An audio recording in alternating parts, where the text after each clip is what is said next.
Hoop 7 proudly brings to you Basketball Hustle. Ellis fumbled the ball. 2 on the shot clock. Goes up a prayer. Yes! As he was falling to the ground, it's a 3. He shot it literally from the hip. Definitely a highlight. Here come the Billikens. 4 on 2. McCall. Ellis. Left corner. We're missing out. Bang! From way down under. Cody Ellis. Reddick brings low out away from the best. Stolen away by Cody Ellis. One man to beat. To the hole. He's fouled. Layup. Good. Whistle foul. Count the best. Ellis with a reverse. Through fingertips. What a move. Ellis drops in a bomb. I love seeing Cody Ellis coming out feeling good.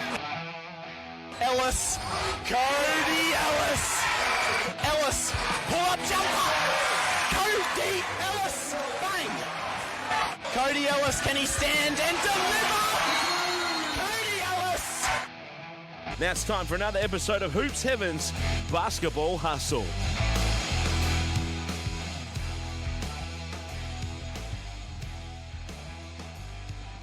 Hello and welcome to Hoops Heaven's Basketball Hustle, and what a big week we've got to get through. Unfortunately, it's not all good news. Our prayers go out to Harry Froling for what he's going through right now, but in terms of the world of the NBL, there's plenty happening. 2 weeks out from the playoffs, 7 teams in the race to make that top 6 and the play-in tournament to start with, and the action on the court has been quite exciting. We see a half-court prayer from Tyler Harvey that sunk the New Zealand Breakers to end that streak for the Illawarra Hawks. We've seen some pretty dramatic finishes right across the competition. The Adelaide 36ers have dropped off a cliff to fall out of the playoff race. The Brisbane Bullets are causing some upsets. We've got a special co-host for this week as well to break it all down. So without any further ado, I'm Chris Pike, but the man you've all tuned in to hear from now this week, stepping in for Cody Ellis, and I couldn't imagine anyone better to do it. The 3-time NBL champion, the best power forward of his generation, fresh off a trip back home to Tasmania. Matty Knight, how do we find you this week? You're doing well, Pike. It feels like it's been a while since I've spoken to you. But, no, like you said, there's lots to catch up on, and we're getting towards the exciting time of the year, finals. No, absolutely. A time that you know very well. By the time you get to this point in a season, 2 weeks out from the finals, knowing that I guess you still need to lock in your spot, but also in a couple of weeks' time, you're going to start that quest for a championship. Do you start to get a bit more excited as a player? Oh, definitely. But as you said, there's 7 teams fighting for those 6 spots. Well, Sydney's already locked their spot up. So it'll be interesting to see how they move forward if they start resting some of their starters. But yeah, no, it's definitely exciting time. But for a lot of these teams, they've got to take it game by game, because if they start looking ahead to the playoffs, they may not even be there, because that's how close it is right now. No, absolutely. We'll get to it shortly, but I would imagine, well, maybe Tasmania, but I think they're pretty safe. But out of the Perth Wildcats, the South East Melbourne Phoenix and Melbourne United, it's a funny one. I think all three, their basketball is good enough to probably win a championship if they click during the finals, but one of them's going to miss out altogether as well. It's quite remarkable. Exactly. Melbourne's probably one of the hottest teams right now, but their slow start could come back to haunt them. Perth, they were playing some great basketball, beat the top team at home on Friday night, but then turn around on Sunday and get absolutely smashed by the Phoenix. And they drop a game to Brisbane they needed to win, but then they go down to Tassie and take care of business down there. So it's very interesting right now. No games are given, and like you said, Brisbane, they're starting to play some good basketball right now. No, they really are. I mean, almost ever since that embarrassment against Sydney, they've turned things around, and I think that shows a lot of credit to the players on that team, the leaders that have stepped up ever since, and probably to Greg Vanderjagt as well. He's a guy that you battled with for a number of years, Matty, and I don't know if you ever saw him as a head coach, but he's doing a pretty good job. No, he's doing a really good job. Obviously, it's not the ideal situation to walk in for your head coaching gig. Seems like there's a lot of issues up Brisbane, but he's got them playing some good basketball. And if you're a paid professional, you got to have some pride in your performance. And they've played some good basketball, but unfortunately, throughout the season, they've been pretty disappointing. But it's great to see them finishing the season off playing some tough basketball. And it's like, I think what Harry Froling said, they're out to make it tough to qualify for finals, and they're definitely doing that right now. No, they sure are. They ended the season of the 36ers pretty much with that win that they had last Thursday night. Okay, before we get stuck into all of that in a bit more detail, Matty, it's been a little while since we've caught up, and you've been travelling the country a fair bit lately. You ended the year down back in Tasmania. We'll talk a bit more about that trip in more detail later in the show, but just a quick summary. How was it to get back home and to also see the JackJumpers play in person? It was good to get back home down in Tassie. It's been a while since I've been down there, so take the family down and get to see where I grew up, and we're lucky enough to experience the JackJumper game. And you walk away from there like, wow, they do an amazing game night experience. And very thankful for the NBL and the JackJumpers for looking after my family, my parents by giving us a great night's entertainment. No, excellent. We'll chat a bit more about that later and get some more of your thoughts, Matty. Okay, so we're here to thanks to Hoops Heaven, of course. So for all of your shopping basketball needs, if you need some shoes, if you need any sort of merchandise, head to hoopsheaven.com.au, or if you're in Perth, head to the store itself on Murray Street in the Perth city. Okay, Matty, let's start on a bit of a somber note before we get into some of the on-court action. Harry Froling had a terrific night for a lot of Saturday when his Brisbane Bullets team went down to Wollongong and got a win, and then he was having a lot of fun with that interview post-match with his brother Sam, and he was probably feeling pretty good about life, but unfortunately a few hours later he was attacked in a nightclub there in Wollongong, and by the time he got back to Brisbane the next day, he had suffered he was not feeling great, and then he went back to hospital, found out that he had some bleeding on his brain. He's since had surgery, and all we can do is pray that he now makes a full recovery, and we wish him all the best. And the alleged assailant has now since been arrested as well. I'm not sure what we can really say about it, except that it's just a horrible situation, and we wish him all the best. Yeah, no, definitely. You never want to see that happen to anyone. No matter athlete or anybody. It's obviously it's going to be some tough times for the Froling family, especially Harry. He's probably going to have a long road back, but like you said, he was a few hours beforehand having a great time with his brother and that. Probably went out to enjoy it.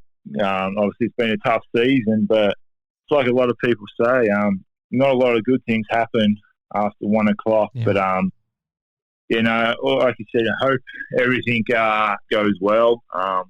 Obviously, probably getting on a plane and flying probably doesn't help the situation. But no, you can't blame Harry. He's out enjoying himself, letting his hair down like any person should and be allowed to, no matter if they're an athlete or a regular person. We're all human beings, and probably better be a steam or smoke out because it has been a tough year for him, and Harry's probably he didn't have the season he wanted, but he's been starting to play some good basketball, and all of a sudden now that's taken away from him. So I definitely hope everything goes well and we see him back on court next year. Yep. Let's hope so. So our best wishes go out to him. Okay, Matty, let me run through the results from round 16, and then we'll get stuck into what it all meant. So it started back on Wednesday night, and the Southeast Melbourne Phoenix, like you touched on, bounced back. 2 days earlier, they had a horrible performance that threatened to ruin their season against Brisbane, but they bounced back down in Launceston to beat the JackJumpers 86-75. Then a whole bunch of doubleheaders. So started on Thursday night, Illawarra Hawks, with Tyler Harvey hitting that half-court shot to win it, beat the New Zealand Breakers 78-76. And then in overtime, the Brisbane Bullets kept winning against the Adelaide 36ers 106-101. Then Friday night, it was the JackJumpers' turn to bounce back up in Cairns, 85-77 over the Cairns Taipans, who saw their winning streak end with Keanu Pinder back in the lineup, which is another fascinating aspect of this season. And then secondly, probably the highest tempo game that we've seen all season long in Perth. The Perth Wildcats beat the Sydney Kings 111-104. Then on Saturday, again, the Brisbane Bullets 103-86 over the Illawarra Hawks. And then Melbourne United officially ended the Adelaide 36ers playoff hopes, 94-87. And finally on Sunday, 112-91 win for the Phoenix over the Wildcats. And then the New Zealand Breakers snapped their losing streak, 93-88 over the Sydney Kings. Before we, dive a bit deeper into all of that, Matty, what stands out to you? What stood out to you over this past week? Obviously, South East bouncing back after a very disappointing loss to the Bullets to go down to Tassie, get the win, and back it up against a pretty red-hot Perth Wildcat. Probably positive, and the thing is, needs, probably Adelaide 36, is after expectations going over beating the Phoenix Suns. I think a lot of people, including myself, had them finishing quite easy in the top 4, but wow, like to miss the playoffs again with the talent they have, it's another disappointing season. Yeah, to have that much talent to miss out on finals, a disappointing season. But it just shows you how close the league is. New Zealand lose on the buzz with the Illawarra at home, then come over and beat Sydney in front of the biggest crowd this year on the home court and take care of business there. So you can never write any team off. It just shows you how close the league is right now. Even though some teams have pretty poor records, they're still competing and causing some upset. No, for sure. I mean, the Illawarra Hawks at 3-22, it looks ugly, but gee, I mean, there's probably 10 games that they had a chance to win in that as well. So they're a lot better than a 3-22 team looks, and we're seeing how talented and dangerous the Brisbane Bullets are now as well, having won those 3 straight. I want to start with Melbourne United and the Southeast Melbourne Phoenix, though, Matty, they're both playing really well right now. They both are jostling over that 6th position, and it seems like every time either of them wins a game, they replace the other one in the top 6. So they both had pretty good weeks. I mean, the way the Phoenix bounced back from losing to Brisbane was impressive. To go down to Launceston and beat the JackJumpers and then to dominate the Wildcats like they did was quite incredible. I mean, some of those numbers we were talking about before we started recording, I mean, the way they dominated inside in that game against Perth, 49 rebounds to 25, 19 offensive rebounds to 7, 62 points in the paint to 34. It's as absolute, as dominant as a team can be, but they're still not guaranteed of anything. And Melbourne United as well. They're on a really good winning streak. They could be playing the best basketball of anyone in the competition right now. They've won 5 straight, and I think that trio of Chris Golding, Xavier Radden-Mays and Rajon Tucker, when they're up and going, they're almost unstoppable. They combined for 15 3-pointers just between the 3 of them against the 36ers, but there's every chance one of those teams doesn't make the playoffs at all. And yeah, I mean, what do you think of the way they're both travelling? Yeah, no, it's like you said, one team's going to be very disappointed not to make finals. Yeah, Melbourne's playing some really good basketball. Probably didn't have the start they wanted, and that's what could come back and haunt them missing the finals. But then Southeast, they've always had the talent, but they've had a lot of injuries to deal with this year, and they've very rarely had a full squad for a game. And now you lose Brokoff for 2 to 3 weeks. That's a massive loss, especially after the game he just had. Probably his best ever NBL game. 6 threes in that first half, 26 points for the game. Yeah, no, so he was dominant, so that's a big loss for them. But it's a big 2 weeks for both these teams. Even if they win out, one team's going to miss out unless a Perth or somehow a Tassie just fall to pieces and don't win the way out. But right now it's 3 teams vying for 2 spots. Yeah, both the Phoenix and United are on 14 and 12 records. They've both only got 2 games to go. It's going to be quite the finish. I'm glad you brought up Ryan Brokoff, because I wanted to mention both him and Shea Ili. How big of an impact will it have for the Phoenix to be without Brokoff, especially the form he was in, and then for United to likely be now without Shea Ili once again, who's suffered another knock to the head. Last time we spoke, we speculated about what it could mean if he does cop another knock. Unfortunately, that's happened, so we'll wait and see what it means for his future. But you'd have to say that the rest of this season is in doubt for him. How much tougher does it make if both these teams are without such a key player? I think Ili's the biggest loss. He's the floor general for the Melbourne United, and big reason they started so slowly was he wasn't playing. And then as soon as he came back, they looked a whole different team. He's the point guard of the team. He's their best defensive player. So he's going to be a massive loss, and I believe that's why Melbourne started so slow. Ratan Mayer, he did a great job, but Ili's almost the heart and soul of that team, especially on the defensive end. If he's up and about, the rest of them are up and about. So he's a massive loss. And for Southeast, Brokoff had probably his best game. He's had an up and down season. So I think Southeast, while I miss his shooting, I think they can cover that spot. They've got a lot of weapons out there. You got Creed, you got Williams. So I think they've got enough to probably help cover that loss. But for Melbourne, they don't have anyone that can replace Ili in the point guard spot.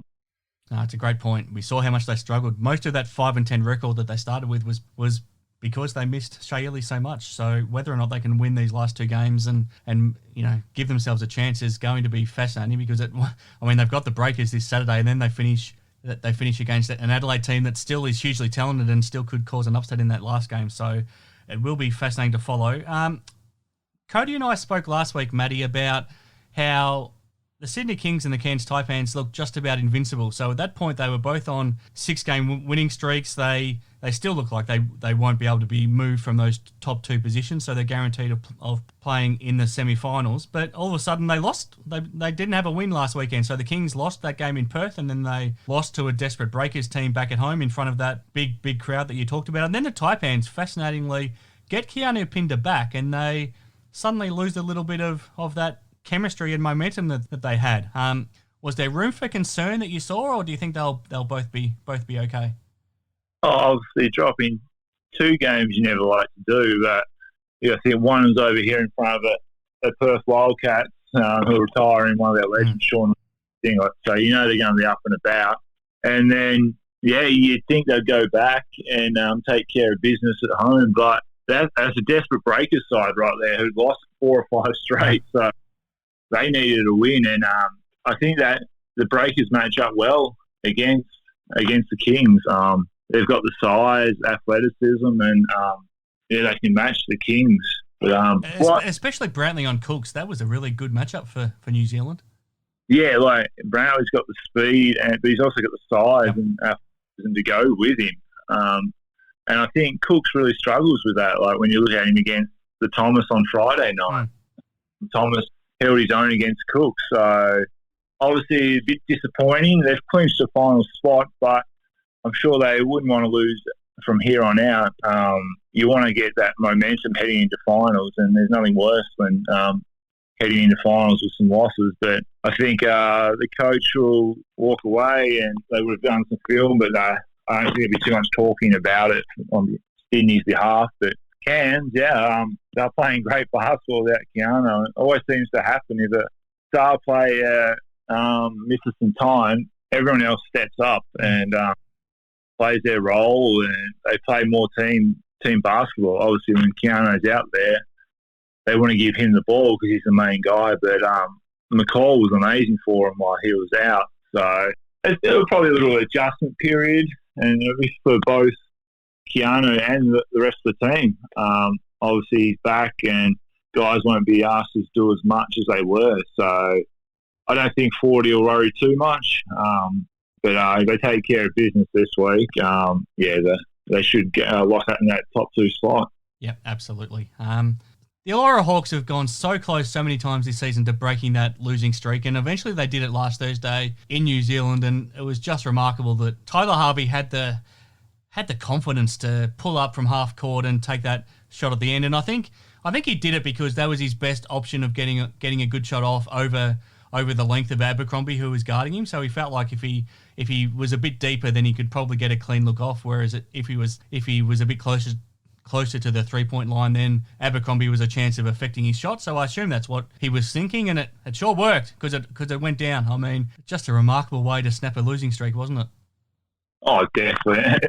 It's good to see him finally get a win in a close game. Like you said, they've probably had 8 to 10 games where they've probably lost in single digits. So it's not like every game they've been smashed. Obviously, their record isn't that impressive at 3-22, but in 22 of those losses, probably half of them they've been in the game. They haven't had the players really. They've probably lost 4 imports in a year, and that's unheard of. To lose that many, you bring one in and he's out for the season, you bring another in and he goes, and the guy bringing to replace him breaks his arm. They've had to deal with a lot of injuries, so it's great to see him get some reward for that effort. And I'm sure Tyler Harvey, he's got the confidence, and no one else is going to touch that ball in the last possession. It would do him a great word of confidence too to see that go down. But they got a big game Friday night, and they'll be over here, nothing to lose again, and hoping to cause another upset. Yeah, for sure. Talk to me about what you're seeing with the Brisbane Bullets. I think when we saw that loss, the 49-point record loss to Sydney, we thought that this could be a hell of an ugly finish to the season, but they've turned things around really well. So they were more competitive in their next game against Melbourne United, and now they've won their next 3. They've played really well, and they dominated that game against Illawarra to close this past round, and they beat the Phoenix, and they beat the 36ers in overtime as well to pretty much end their season. How much credit do you give them for being able to turn things around, even though obviously it's too late to do anything this season? It does. Obviously, as an athlete, you have pride in your performance, and losing by nearly 50 points, you're going to have to look at yourself in the mirror and ask, what do I want to be known as or remembered as for this season? Some guys are probably playing for contracts. Yeah. But, obviously they've turned around, and big thing is Tyler Johnson. He was massive for him this weekend. Obviously, he's got the experience of the NBA and that, and he's been good for them all year. Not too many imports with that experience to come off the bench and not have anything to say about it. So he's good for them. But obviously, we've got a lot of young guys now, giving them some opportunities. So they're always going to be hungry to prove that they belong in this league. But no, it's good that they're fighting to the end. And Greg's got them playing some good basketball. Looks like they're going just back to the basics, playing hard defense, and hopefully they continues on. And I tell you what, there's probably some nervous teams that they'll play in the next 2 weeks that after that 49-point loss probably thought, we're getting an easy win. But as the Phoenix found out, they're not there just to make up the numbers. They're there to cause some damage to some teams' finals hopes. Oh, for sure. I mean, they've got the Breakers this Thursday, then they've got the Taipans on Saturday, and then next week they finish against the Phoenix. All 3 of those teams need to win those games against Brisbane, but gee, to get those wins, they'll really have to earn it. Well, exactly. The Breakers and Cairns, they're 2 teams fighting for that spots 2 and 3. Yeah. So they'll probably think it would have been an easy win, but right now they're going to have to play their best basketball if they want to walk away with the win. If both teams do, then they'll probably get the 2 and 3. But I tell you what, if Brisbane continue to play the way they are, Cairns and New Zealand are going to have to play their best basketball because, like Froling said, they're out to ruin some teams' playoff chances. The Adelaide 36ers, Matty. I'll talk to Scott about them in a bit more detail when we get to him shortly for our Galen Award, but I want to get your quick thoughts because this was a team that we saw the squad they put together. We expected big things of them. We saw what they did to the Phoenix Suns, and we thought they would be right in the championship mix with the talent they've got and the way they were playing, but they seem to be going backwards, not forwards. The longer this season is going, they've now lost their last 5 games, and it's all over for them at 11 and 14. When they got rid of Craig Randall, they pointed to that as being the trigger, and they expected to click once they did that. It has never happened. Any idea why it's gone so wrong? No, obviously the Randall issue came to a head, but I think it was unfair to put it all on him. I think some players on that roster really need to have a look at themselves. Watching them play, all they cared about was themselves. If they didn't touch the ball or someone else's fault, they blamed someone else, or they just did not take any pride in defense. Yep. A few of them really need to have a look at themselves on the defensive end. You had a few guys play, but there's too many guys just playing for themselves. And to win in this league, you can't have that. You need everyone buying in and playing their roles, and that's what makes teams so successful. You look at the JackJumpers and that. We've got guys that are not the most talented, but they play their roles, and that's why they have success. I just think they need to look at the people they recruit. You need team-first guys. Obviously, you need superstars, but if they're not team players, then it's never going to work. Maybe CJ's got to look at just cleaning house, moving some guys on and starting from scratch and really building a culture. Because right now there's no culture at Adelaide 30.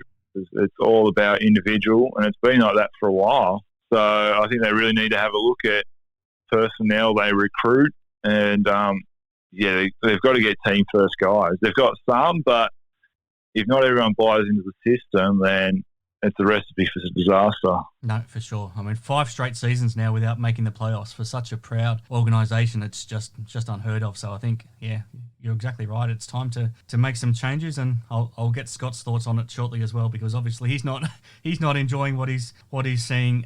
You got to feel for their fans. Their fans, they're still turning out. Absolutely. Yeah, any other team, they're probably not showing out. So they want to support them. They're there for them. They want to see them has some success and actually has some pride and like the old 36ers days. That's what you go back to, is get guys involved in that program to come in and teach them and tell them what it means to be a 36er. No, for sure.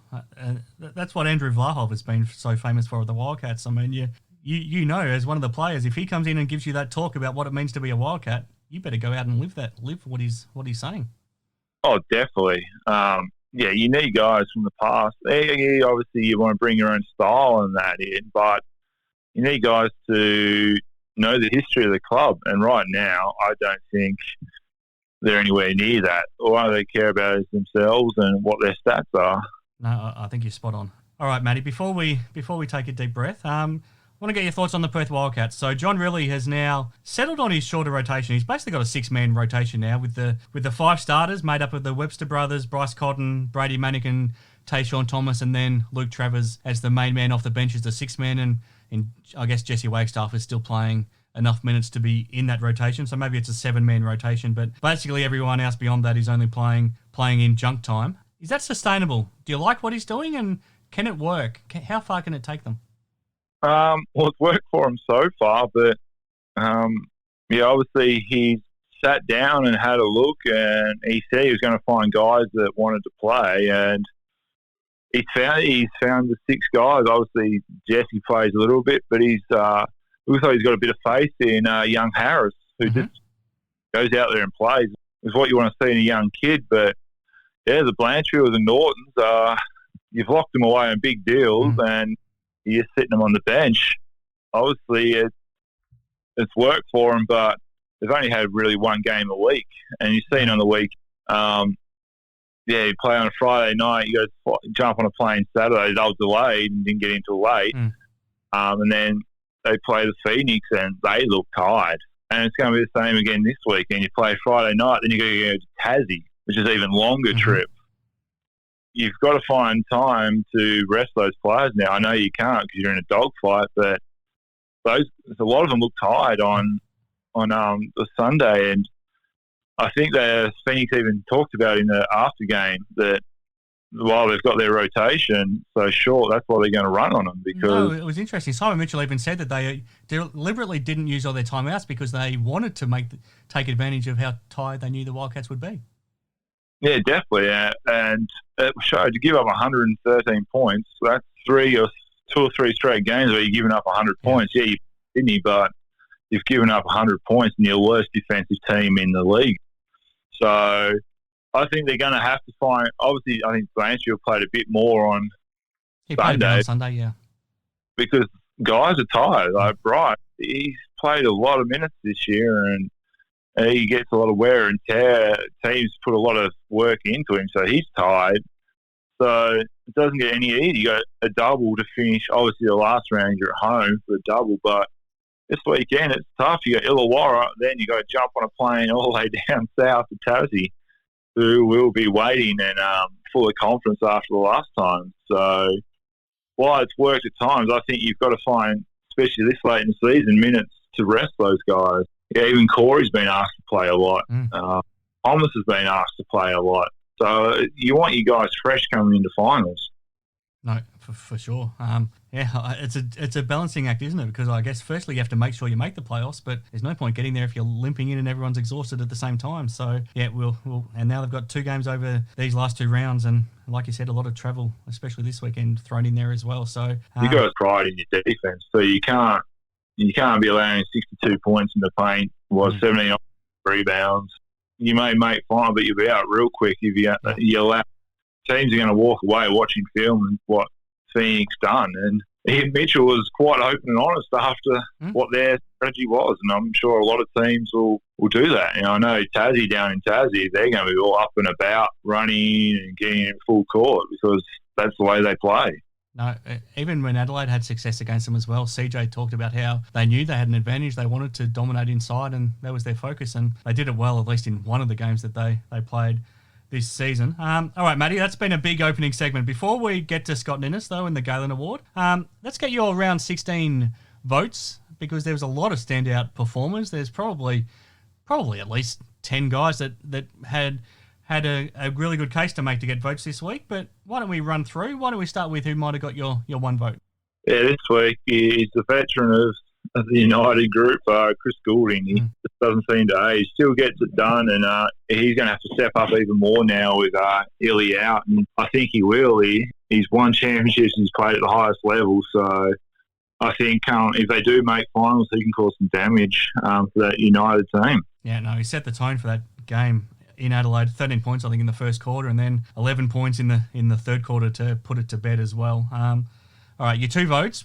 I mean, we talked about him before, but this guy's performance for New Zealand was quite incredible.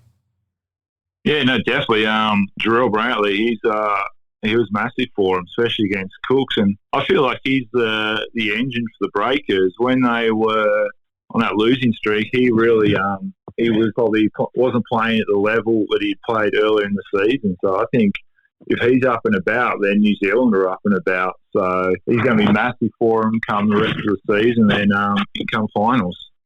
And your three votes, we talked a lot about him earlier, but it was good news to see him play so well, but then bad news to see him get injured again.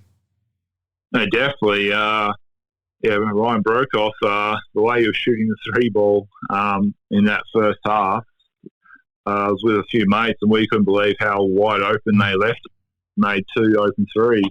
They continued to be open, but obviously he's had that game and he would have got a lot of confidence, but now he's out for 2 to 3 weeks and that could be the season done. So you'd be disappointed if you're a Phoenix fan because you've probably seen Ryan play his best game in the Phoenix uniform, but now he's probably done for the season. Yeah. The 4 votes, another guy we've talked about earlier, but I really love what this guy's done in terms of turning himself into a leader with the Brisbane Bullets.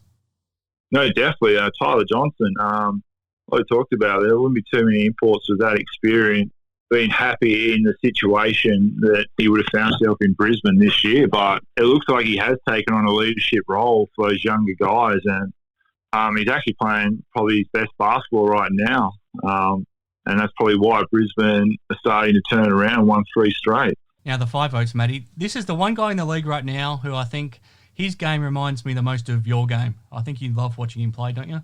I do. The big fella, Alan Williams. Well, we call him Big Sauce. Yep.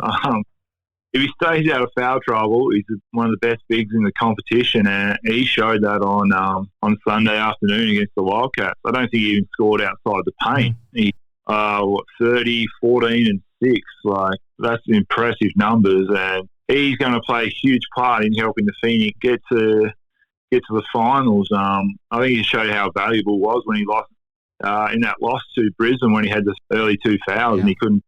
That's the key to him. If he stays out of foul trouble, he's one of the best players on court. But if he gets that early foul trouble, that's when the Phoenix really struggle.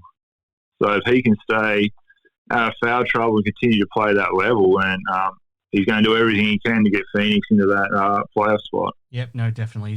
It's just great when you see an import come in that actually buys in like he has and like Tyler Johnson has. Sometimes you see an import that I guess half-asses it, but to see guys that come in and care so much, it's great to see. So well done to those guys for your votes in the Player of the Year award, Matty. We'll get that leaderboard updated ahead of next week and we'll set the stage for the final round of the season. But that's been a lot for us to digest, Matty. Let's take a deep breath. We'll get to Scott Ninnis and then we can come back and look ahead to round 17. Sounds good.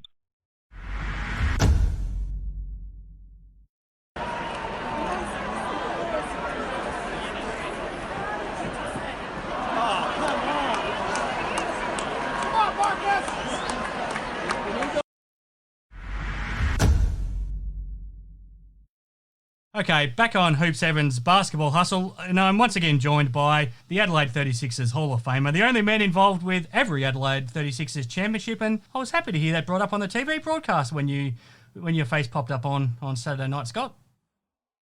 Well, mate, I've been telling everyone for years, so I'm not surprised it hasn't caught on by now. But, no, look, it was a great night, the last home game, apart from the result, obviously, seeing the players run around in that wonderful strip from 1998 and catching up with a few of the old boys and being wheeled out onto the court on a couple of separate occasions. It was very special, but disappointing again that we didn't get the result. But a great night nonetheless.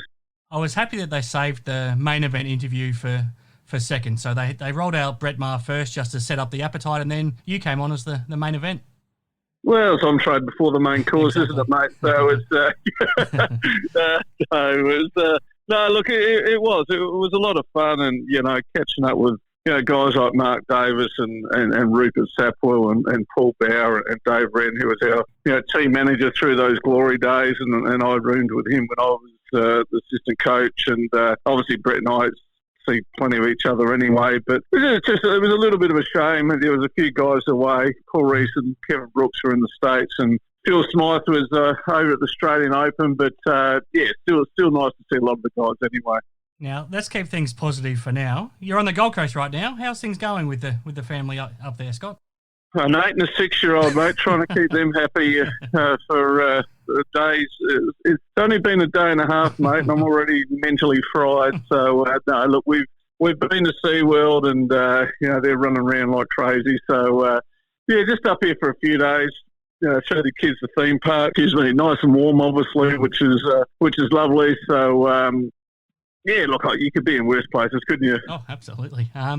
Let's get on to some not so positive things. So we spoke around this time last week, Scott, and we talked about the Brisbane game, first of all, that it was an absolute no-excuse game for the 36ers. They just had to win this game to keep their season alive. They lost. I mean, before we even get to the home game against Melbourne, what were you thinking on Thursday night when they lost that game? Oh, look, we said it was just a game that they just couldn't lose, regardless, and they did, and they just. Look, the wheels have fallen off, mate. It has been a really disappointing year. I don't think anyone, any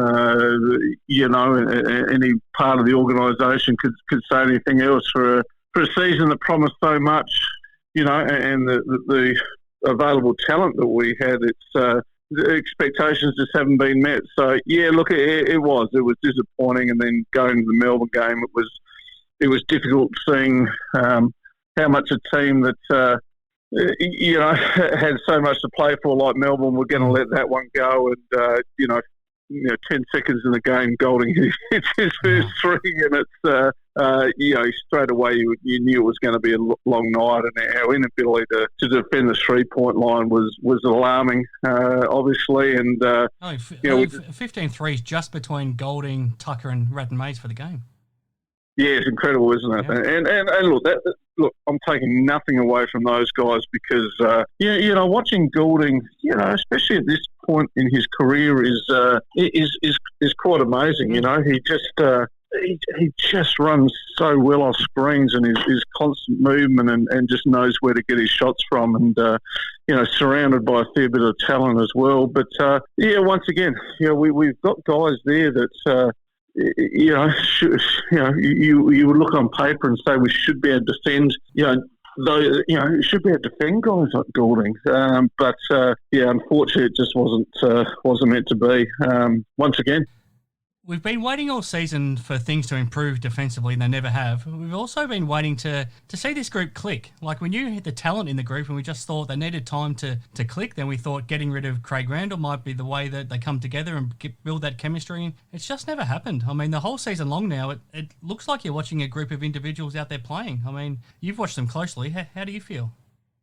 I agree. And that's the thing that really, I guess, baffles me as well. I mean, when you look at the quality of guys, involved in this organisation, and we obviously have a lot to do with them with the holiday camps and the school clinics and that. You've got some wonderful guys. I love Mitch McCarron and Sunday Detch, and DJ's really understated, good guy, and Cleveland is effusive and great when we. So there's a lot of good guys. So it doesn't look like there's problems as far as chemistry, as far as not liking each other. In fact, I'm sure there's not. So I guess that makes it even more difficult to work out why we're just having been able to click and get it done on a regular basis. And I guess unfortunately, once again, you can't. There'll have to be change during the off season once again, and that seems to have been the problem. Back from when.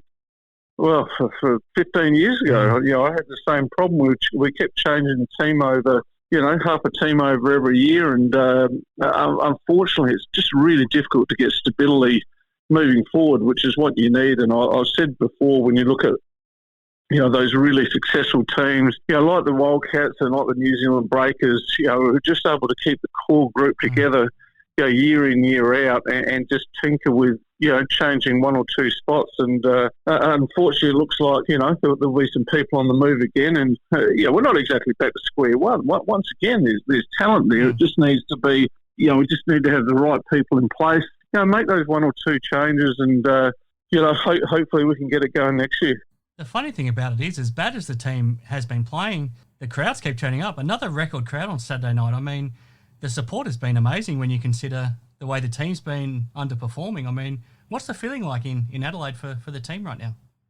Mate, it's astonishing. What this club's been able to do off the court, what Grant Kelly and Nick Barbado and his crew have been able to do is nothing short of amazing. We haven't been great at home for big portions of the year, and I think we've had 4 sellouts in the last 4 games, and this last game's going to be a sellout. It's just what we're doing off the court is incredible. When you look out around the entertainment centre, you see 9,500 people there, and they're into it as well. It's not just, and they're not fudging numbers. There has been teams in past that. This is a sellout, and you look and there's seats everywhere. But the place is packed to the rafters, and I guess that's one of the real frustrating things is that we just haven't been able to get give those crowds a real shot in the arm to really get behind. But they're still coming out, and I think it is a real pat in the back to Grant, Nick, and the team, and also to the fans who keep turning up and. It's great. It's wonderful to see. It reminds me of going back to those, sort of those. Well, most of the 90s when we used to sell out on a regular basis. So that side of things is great. We just need to sort the team out and get that winning feeling back here in Adelaide. Last one before we get to our Galen Award. How disappointing is it to be out of the playoff race for a 5th straight season? I mean, it's such a proud club, but 5 straight years out of the playoffs is quite incredible. Yeah, it is, mate.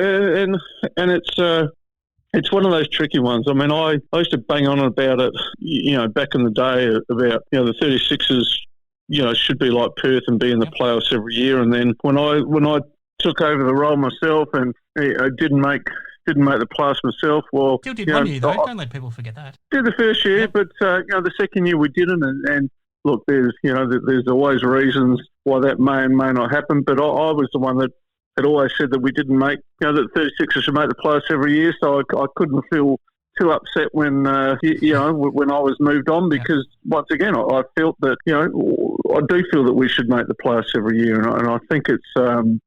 And I've no doubt that it's around the corner, mate, either. I mean, that's the other thing. I think there's always optimism. This year has been bitterly disappointing. There's no doubt about that. But, it doesn't take, you get the right piece of the puzzle in one or two places, and then all of a sudden, we've seen with many examples over the years with different clubs, you just get that right one or two key position players, and it can change things very quickly, and then you set yourself up for a long period of success, and that's what we're hoping moving forward. Oh, absolutely. I think the competition as a whole is better for a strong Adelaide, so let's hope it's not far away. Like you said, it all starts getting things right off the court, and things are a lot better in that sense. Okay, Scott, so we're here for the Galen Award, the best team man in the NBL for round 16. Now, I'm happy for you to nominate somebody that I haven't thought of, but I've got 2 men that I wanted to throw at you this week. So the New Zealand Breakers desperately needed a win, and they got that against the Sydney Kings on Sunday to steady themselves in that 3rd position. And I just thought Jarrell Brantley's energy and his effort was quite remarkable. He did a great job on Xavier Cooks. He then put up some big numbers himself. He banked in a 3 at the end to win the game, and I thought his effort was quite remarkable. The other one is Tyler Johnson at the Brisbane Bullets. This is a Bullets team that's been hugely disappointing, and he's an import that's coming to the league with I guess high expectations, but at the same time coming into a totally new environment for him, playing outside the NBA for the first time. And he's talked about it a couple of times that I've spoken to him. For the first ever time, he's had to be a leader and learn how to be a leader and take on that responsibility. And I think he's doing a pretty good job at it. And he had 2 really good games in their wins this weekend as well for the Bullets. Would you like to pick one of those 2, or did somebody else jump out? Oh, mate, I think they're the two clear-cut ones. Brantley for me was phenomenal. I just thought what he did against the Kings. Now I'll give him that bank 3, even though I'm pretty sure he didn't call that. No. But once again, I mean, it's amazing, isn't it, when you're playing hard and when your balls to the walls, how you might just get a bit of luck somewhere along the line. But I thought, what he did defensively, and he's probably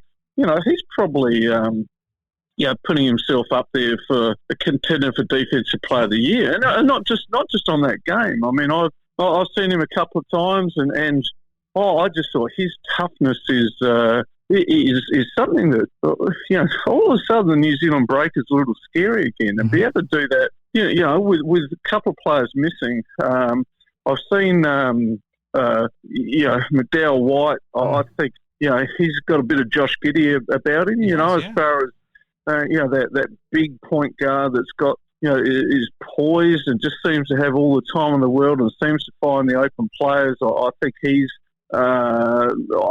doing a great job, and I just think all of a sudden they might be, you wouldn't want to face them hitting the form at the right time, come playoff time. So I think Brantley was outstanding, and he gets it for me this round. Yeah, I think he's a terrific choice. Just want to get your thoughts on Tyler Johnson as well, though. I mean, I think he's done a really good job because he's talked about how his whole career in the NBA, he just had to worry about himself, just coming off the bench, worrying about scoring and putting up some points, and that's all he ever had to worry about. But then he's come here to the Bullets and walked into an absolute shitstorm, let's be honest. But he's held himself really, really well, I think, and he's learned how to be a leader. Can you just give some insight into how difficult that would have been for him?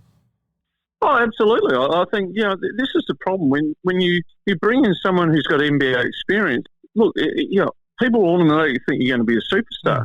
And that doesn't normally translate because a lot of those guys that come off the bench, in the NBA, most of them are role players. Yep. They do something that, is whether it's defend or rebound or be a knockdown shooter. They're coming in generally for a specific reason. Now, as a role player in the NBA, doesn't mean you're going to be a superstar in another league. Yeah. Especially a league that does have quality players like what the NBL does now. But I've liked him. I felt that almost I wanted to see him really take the bull by the horns earlier and come on and impose his will. So, but once again, it is difficult to be able to just automatically click your fingers and for that to happen. So I'm really happy for him. I think it's been really good to see him. The guy's obviously is a super talent.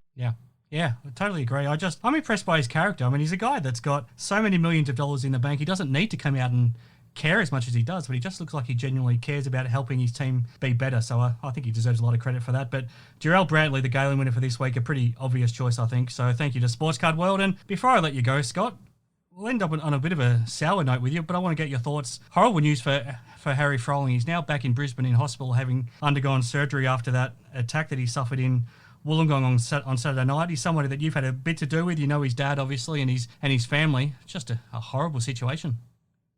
It's shocking news, mate. And your thoughts go out to Harry and the family. I mean, none of us know the circumstances behind it, and it's just, it's just a shame in this day and age that you can't go out and have a beer with a mate and not have to worry about something like this happening. Obviously, like I said, we don't know the circumstances behind it, but our thoughts and prayers go out to Harry, and hopefully you'll be back on deck really soon. Yep, let's hope so. All right, Scott, thanks for joining us once again. Enjoy the Gold Coast for the rest of the week, and we'll talk to you again next week. No worries, mate. Great to talk to you as always.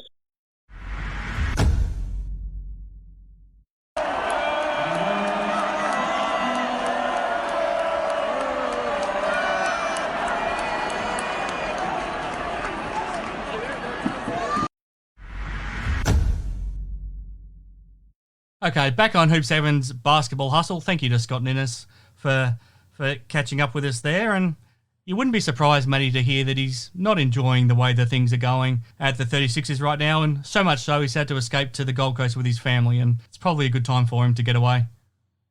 Definitely. 36 is a legend. You'll, like you said, 5 years out playoffs. You're part of the glory days, so it'd be tough watching. But it's good to see him still involved down there, and him, Brett Maher, doing good things for the juniors down there. So it's great to see a couple of legends involved, and I'm sure it hurts them to see the results, but I think they can help turn that program around. Yep, no, for sure. All right, Matty, I want to talk about your trip down to Tasmania now. Now, first of all, before we get to the JackJumpers itself, when was the last time you headed back down there? And for your kids, was this their first time to head down to your old stomping ground? Oh, probably about 5 years, I reckon. 5, 6 since the last down in Tassie. So it was good to get back down there. Obviously, the weather was a lot different, but no, I absolutely love getting down there and showing the family where I grew up and getting away from the Perth heat and enjoying some relaxation. The JackJumpers itself, before even you get to the game night environment, did you already sense that they've had such an impact on the community just by being in Hobart and seeing what they've done? Oh, they have done an amazing job down there. You see on their social media, they're always out and about. It's even including Scott Ross. He's always out and about. It's not too often you see too many head coaches out in the community doing clinics and that, but wherever there's a JackJumper clinic, he's always there. So I don't think we saw Bevo do too many, did we? No, Bevo. He would cause too much damage to Bevo's red hair. But no, he's building something down there, and the state's really jumped on board. It's all about the JackJumpers down there right now. You've talked a bit in the past about how you feel like the culture that you were part of with the Wildcats, in a lot of ways, you're seeing it built now in what the JackJumpers are doing. And I guess you were talking about that from what you saw from afar, but now that you've seen it yourself in person, are you even stronger in that belief? Oh, definitely. There's something special they're building down there, and I got speaking to Jacob Chance, the assistant, and he was like, "Yeah, that's what we're aiming to do." Like, obviously, the success of Perth. Obviously, Scott and Jacob were both involved. Even Rat was involved as well. So they know what it takes to build something special, and it all starts with culture. And they're definitely building that, and you can tell, like, the fans, they absolutely love it down there. They're right behind it. You see people, every sports store you go to, there's Tassie JackJumpers singlets for sale, T-shirts, everything. So, like I said, the state has really jumped on board, and the JackJumpers, full credit to office staff, players, coaches, administrators. They're really, really building something special down there. What about the game night experience? What was it like going to a game? Oh, mate, they do it really, really well. They get the crowd involved. They're on their feet. They've got their clappers. It reminds me of the Challenge Stadium days. It's more of an arena, but you're right on top of the action, and absolutely loved it. It gets loud in there, and the players really feed off it. And no, it was a great experience, and I'm glad. Like I said, I'm thankful for the NBL and the Tassie JackJumpers for giving us the opportunity to attend and experience the game night. Now, when you went to the game at RAC Arena, you talked about how your daughter's got some Bryce Cotton singlets. Have you been able to convert them into JackJumpers fans now? Oh, they asked who do they support. They're going for the JackJumpers that night, but no, I think they're Wildcats, but they've got a soft spot for the Tassie JackJumpers. Now, you talked about how you got looked after well. Can we give any credit to Mark Radford, or did he leave you hanging? Oh, no. So it was more the NBL, and Jacob really helped as well.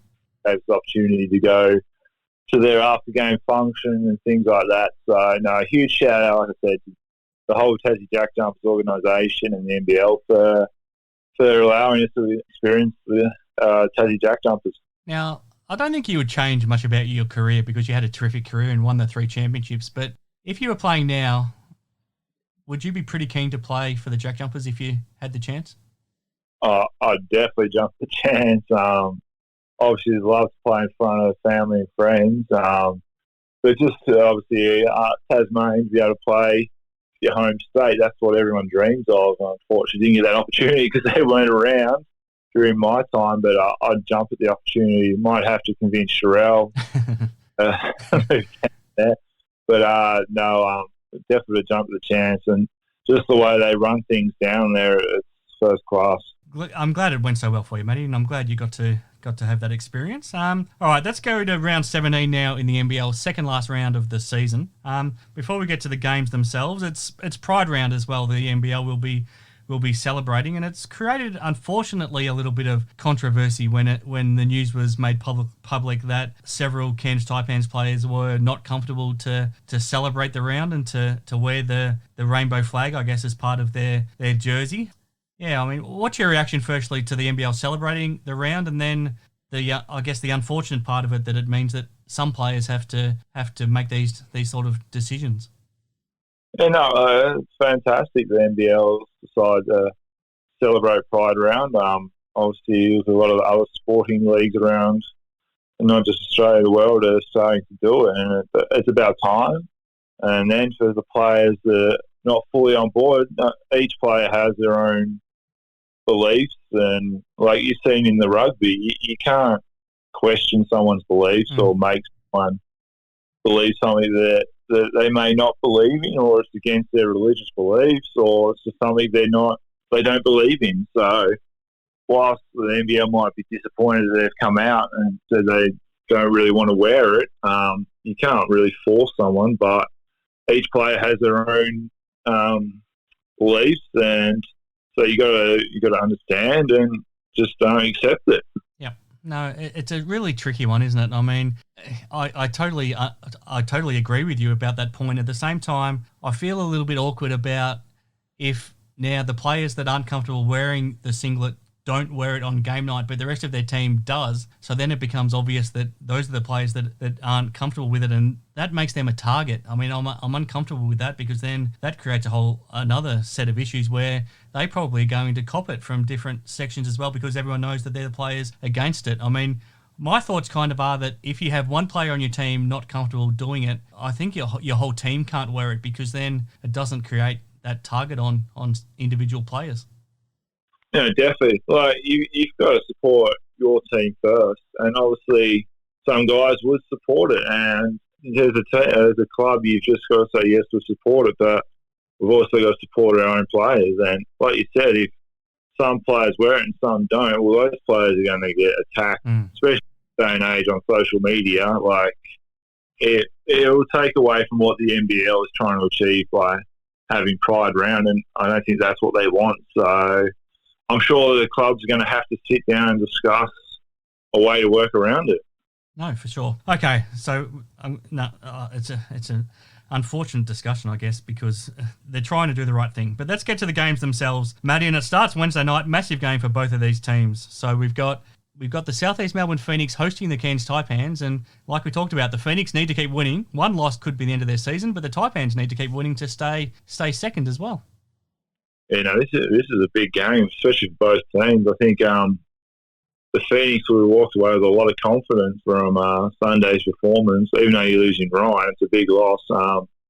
I think if Big Sauce stays out of foul trouble, he could have another massive game. Obviously, Cairns don't have too many bigs that will be able to handle them inside.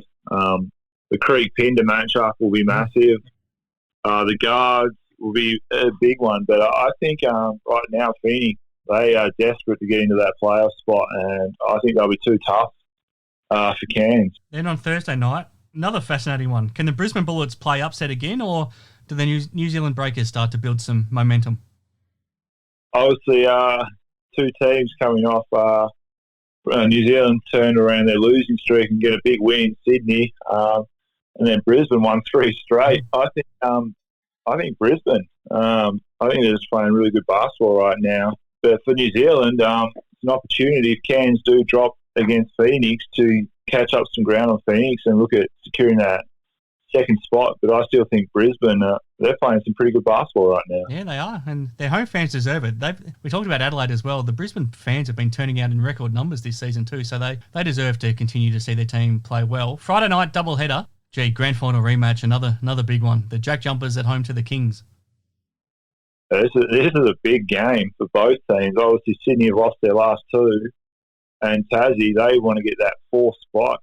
I'm not sure if they can jump the third spot at all, but they can probably still jump. If the Breakers lose that game on Thursday, then the JackJumpers will be third if they win this.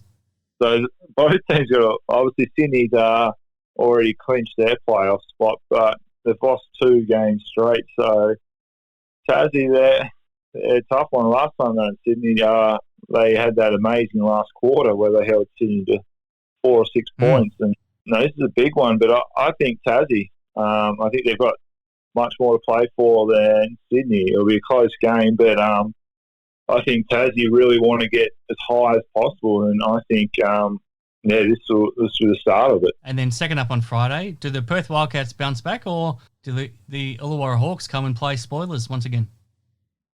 Oh, you think this should be an easy win for Perth if you looked at Illawarra's record, but Illawarra start of the year played really well over here, and I'm lucky to go down, losing by I think it was 6 in the end. But Perth, like Tassie, they've got a lot to play for. They're in that logjam. The 4 teams really fighting for those 3 spots. So it's going to be a close one. But I think Perth, if they're serious about making playoffs, they need to win this game. Yeah, no, they can't afford to drop it, or it could be what ends up making them miss the playoffs altogether. 2 more games on Saturday, and it starts with a big one over in Auckland. The Breakers at home to Melbourne United. Yeah, no, Melbourne went over there a couple of weeks ago and got the win. And it would depend if Phoenix win against Cairns, then it's a massive game for Melbourne. One they probably can't afford to lose, but same with the Breakers. They're aiming for that 2-3 spot, so this is a game they have to win. But I think New Zealand will take care of business on the home court, and that could be the end of Melbourne right there, just because of the Shea Ely factor. Yep, for sure. Second up on Saturday, Cairns Taipans back at home against the Brisbane Bullets. So this is another tricky one. Yeah, no, it'll be another close one, but I think Cairns will have a lot to play for, especially if they do go down to Phoenix. They'll need to win this one just to stay in contention for that top 3 spot. So while Brisbane have been playing well, I think Cairns got more to play for and being back home. A huge Sunday as well. So it starts in Hobart. The JackJumpers hosting the Wildcats. Yeah, no, I think if both teams win on the Friday, whoever wins this game, I think will nearly get that 4th spot, and the other will be in the playoff playing bracket. So this is a massive game, and like I said, I think Tassie, they really want it, and I'm sure Perth do, but I think Perth are going to have a bit of nightmare heading down there after the performance they put last time. So it's a lot of travel for Perth as well, playing Friday, jump on a plane, travel all day Saturday, and then it's the early game Sunday too. Yeah, exactly right. So I think Tassie.